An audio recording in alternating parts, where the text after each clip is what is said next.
घर को उसने आशियाँ बनाया था, जिस मकान को उसने अपने लोगों से खूबसूरती से और बड़े ही लगन के साथ प्यार से संवारा था, उसे बढ़ाया था।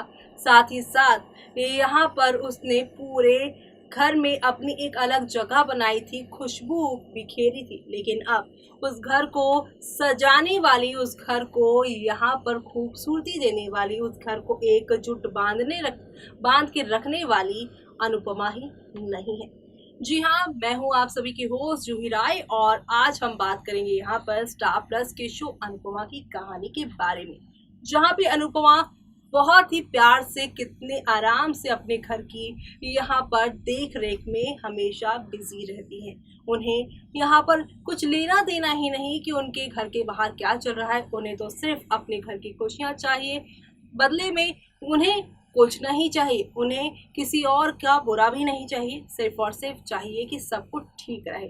लेकिन सबका भला सोचने वाली अनुपमा के साथ क्या भला होगा? तो आपको बता दें, हाँ होगा, क्योंकि अब अनुपमा यहाँ पर खुद के लिए स्टैंड लेती नजर आएंगी। अनुपमा की कहानी में अनुपमा को काफ़ी सीधा दिखाया गया है, लेकिन उसकी एक बात जो है, जो काफ़ी यहाँ पे लोगों को अट्रैक्ट करती है, और वो ये है कि वो गलत के लिए कभी चुप नहीं रहती। और जब बात उसके बच्चों की आती है तो वो किसी न किसी तरह से चीज़ों को यहाँ पे ठीक ही कर देती है। लेकिन जब उसी औरत के साथ इतना बुरा होगा कि उसका पति ही उसे छोड़ किसी और के साथ चला जाएगा, तब वो यहाँ पे खुद के लिए लड़ने के लिए भी पीछे नहीं हटेंगी, क्योंकि उन्हें यहाँ पे धोखेबाज से सबसे ज़्यादा नफरत है। जो एक औरत पूरी दुनिया संवार सकती है तो वो अपने लिए लड़ भी सकती है, और अनुपमा इसी की मिसाल बनने वाली है। आने वाले दिनों में वो कैसे खुद के आत्मसम्मान के लिए लड़ेंगी, क्या क्या करती नजर आएंगी, चलिए जानते हैं हमारी इस खास रिपोर्ट में। स्टार प्लस पर टेलीकास्ट होने वाले आप सभी के फेवरेट शो, यानी कि हम यहाँ पर बात कर रहे हैं सीरियल अनुपमा की कहानी के बारे में, जहाँ पर आप सभी अब देखने वाले हैं अनुपमा अपने पैरों पे खड़ी होने वाली हैं और अब वो यहाँ पर अपने दम पर सब कुछ करने वाली हैं। यहाँ पे एक तरफ वनराज काव्या के रिश्ते का पता चलेगा तो वो काफ़ी टूटेंगी, उन्हें एक बार फिर से पैनिक अटैक भी आएगा, जहाँ पर देविका उन्हें अब ये भी सलाह देंगी कि वो वनराज के खिलाफ उसके यहाँ पर मेंटल टॉर्चर के लिए वो केस भी करवा सकती है। लेकिन यहाँ पर ये सब नहीं करेगी अनुपमा, बल्कि अनुपमा तो अपना ही एक तरीका अपनाएगी और वो यहाँ पर बिना रिश्ता तोड़े ही सब कुछ छोड़ छाड़ कर आधा अधूरा करके अपने मायके चले जाएंगी, जहाँ पर उसकी माँ भी उसे अकेला पाकर काफ़ी हैरान होंगी कि आखिरकार ये भाई हो क्या रहा है उसकी बेटी के साथ। जहाँ पर अनुपमा से उसकी माँ, उसके भाई ये भी कहते नजर आएंगे कि हम वनराज से बात करेंगे, वो ऐसा कैसे कर सकता है, तो वो तुम्हें धोखा कैसे दे सकता है। जिस 25 साल से तूने इतने चाव से उस घर को सजाया, उसे यहाँ पर कभी भी ये एहसास नहीं दिलाया कि उसे भी घर में कुछ करना चाहिए। बस पैसे कमाने से कोई घर का सदस्य नहीं बन जाता, पूरे घर में पैसे देने से सारी चीज़ें, जिम्मेदारियां जो होती हैं वो पूरी नहीं हो जाती। जिम्मेदारियां असल मायने में तब पूरी होती है जब इंसान आपके साथ कदम से कदम मिलाकर चले। आपकी यहाँ पर जब मुसीबत आए तो यहाँ पे पति के साथ पत्नी और पत्नी के साथ पति साथ ही साथ दोनों नजर आए, और ऐसा ही होना भी चाहिए। लेकिन यहाँ पर अनुपमा अब कहेगी, नहीं माँ, मुझे अब तुम्हारे साथ ही रहना है, और जो मेरा सपना था एक बेटी बनकर अपनी माँ की सेवा और नौकरी पे जाना, जो मैं पहले भी करना चाहती थी, लेकिन अब मौका मिला है, मैं वो करूँगी जो मुझे पहले करना चाहिए था। मैं पढ़ने लिखने में भी अच्छी थी, लेकिन मैंने ही आप सभी का सब सोच साझ के यहाँ पर इस शादी कर ली। लेकिन इस शादी से मुझे धोखा तो मिला ही है माँ, लेकिन मैं इस धोखे को अपने ऊपर हावी नहीं होने दूंगी, बल्कि एक अच्छी और बेहतर इंसान और बनकर निकलूंगी। जी हाँ, यही तो होता है, सोना जितना तपेगा उतना और निखर कर सामने आएगा। और आप सभी की अनुपमा किसी सोने डायमंड से कम थोड़े ना है। ऐसे में अब यहाँ पर खुद को निखारेंगी, खुद को संवारेंगी, साथ ही साथ आत्मनिर्भर बनेंगी।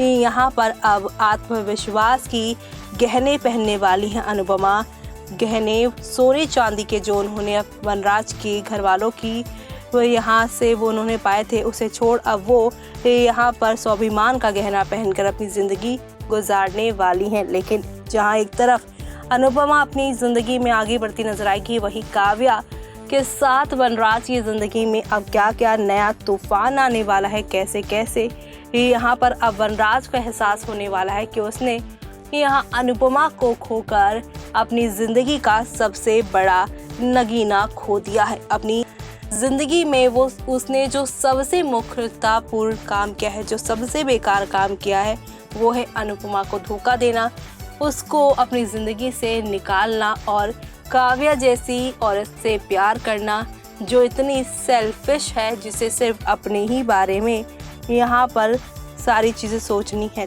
ऐसे में अब ये सारी बातें वनराज आने वाले दिनों में तब सोचेंगे जब काव्या और उनके घर वाले बा और सभी घर वालों के बीच में झगड़े होते नजर आएंगे। समर यहाँ पर दिन रात अपनी माँ के लिए ही सपोर्ट करते दिखाई देंगे, यानी कि पूरी तरह से एक झटके में ही वनराज की एक गलती की वजह से पूरा परिवार टूटकर बिखर जाने वाला है। तो ये सब देखना आप सभी शो के आगे आने वाले एपिसोड में मिस मत करिएगा देखना।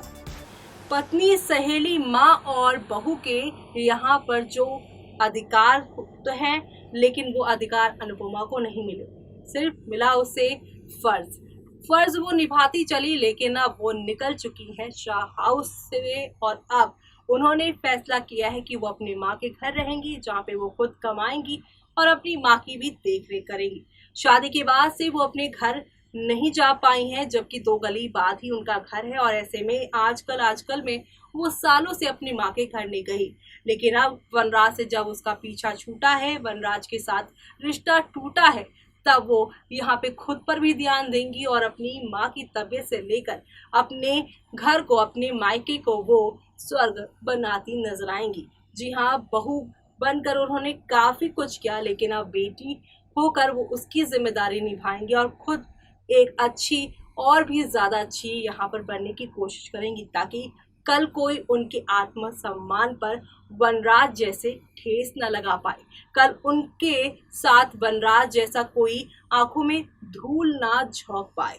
इसलिए अब वनराज के खिलाफ तो नहीं जाएंगी इतना आप सभी की जो अनुपमा है, लेकिन वो अपने पैरों पे इतना खड़ी हो जाएंगी, इतना स्टैंड हो जाएंगी कि यहाँ पर आप सभी की अनुपमा का जो काम है वो खुद ब खुद वनराज के गालों पर एक जोरदार चमाटे से कम नहीं होने वाला।